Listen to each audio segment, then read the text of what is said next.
جوړ په خیر سهار مو نیکمرغه د چای څښلو وخت دی. دوی ډېرې مهمې خبرې دي. لومړی دا چې ملا برادر اخوند وایي موږ هم حافظې لرو هم اړینې محاسبې.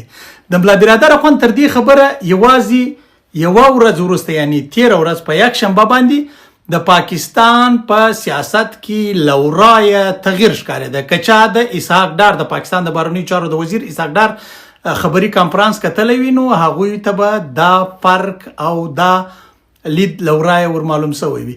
دوه کار سمدستي وسول. یو دا چې پاکستان پریکړه وکړه چې پر ډیورنډ کرښه به دروازې پرانیزي. دوم دا چې پاکستان د ډیپلوماسي لاس راوغځاوه افغانستان ته. د اسحاق ډار په خبري کانفرانس کې لورایه ښکاري چې هغوی د ډیپلوماسي لاس راغځولی. دا چې له دې خوا طالبان د ډیپلوماسي لاس ورکوي که نور کوي دا بل باس دی. نو دا خبرې له هغه وروسته راووتلې. د پاکستان په دریځ کې له هغه وروسته تغییر وموندل شو چې کله د ملا برادر اخوند تر خوله دا جمله راووتله چې موږ هم محاسبې لرو، موږ هم حافظې لرو، هم اړینې محافظې. دا یو عادي خبره نه وه، دا د ډیر دروند گزارو پر پاکستان باندې. نو دا د خپل وخت د خپل ټایم تر ټولو درنه خبره ده چې د طالبانو د چارواکو تر خوله راوتلې ده. نو په دغه کلیوال سپینږیری چې اکثره وخت ډیره ساده ژبه کاروي خو ډیره درنه ژبه کاروي، دا واري ډیره تر هغه تیر واري هم ډیره درنه ژبه وکاروله. او د ملا برادر اخوند د دې یوې جملې له برکته به ډیر څه د شریر ګاونډي سره بدل سي. نو یو خدا خبره و. دوم گزار سهیل شاهین وکړ.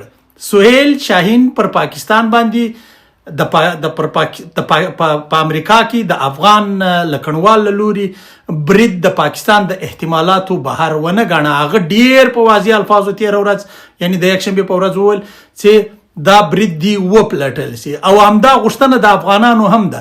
دا لومړی ځل دی چې طالبان په زغر د داسې غږ راوچتوي. د ډاکټر نجیب الله تر واکمنۍ راوروسته بیا چا و امریکا ته داسې په زغر د نه وویلې چې د پلټنې وکړه بیا پر موږ باندې تورونه پورې کړه. نو په دا برید کې په رښتیا هم تر ډیره بریده پورې پاکستانیانو لاس اچولی دی او د برین واش خبره راپورته شوې ده.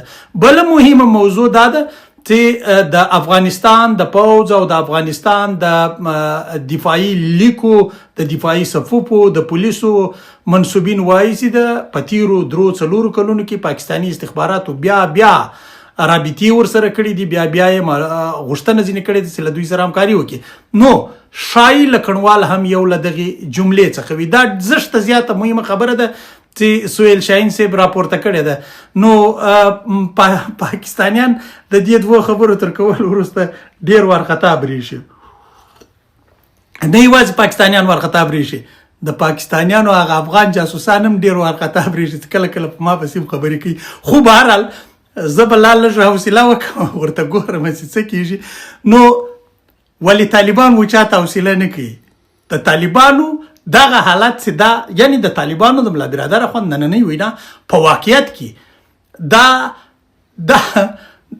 دا وینا پاکستان ولړزاوه. ځکه یې لړزولی دی چې پاکستان په دې خبر دی د طالبانو سره تر دې وینا وړاندې چې دا اجازه د طالبانو د دفاع وزارت او د ملي امنیت ته نه ورکول شوې.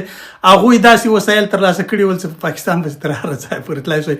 تفصیل ته یې نه ځمه ځکه ډیر شان دي باید ونه ویل سي. خو د طالبانو سره دا وسایل موجود وو. ما ته دا ویل سوي دي چې له دوی سره داسې وسایل ستا. د طالبانو مشرانو دا راته تایید کړی ده چې دوی د افغانستان دفاع په کولی سي. تفصیل ته یې نه ځم.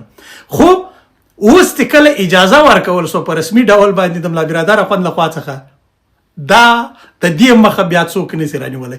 دا بیا یو داسې ګزار دی چې ښایي لکه څنګه چې ښکاره خبره ده. دا خو زه بیا درته تاسو ولاړ سئ 1 ساعت پریس کانفرانس ما مکمل واورېدی د اسحاق ډار صاحب کانفرانس د پاکستان د بهرنیو چارو د وزیر کانفرانس. په هغه کې لورایه هغوی د ډیپلوماسي لاس راغځي. یو بل ثبوت یې پر ډیورنډ کرښه د دروازو د خلاصولو اعلان و.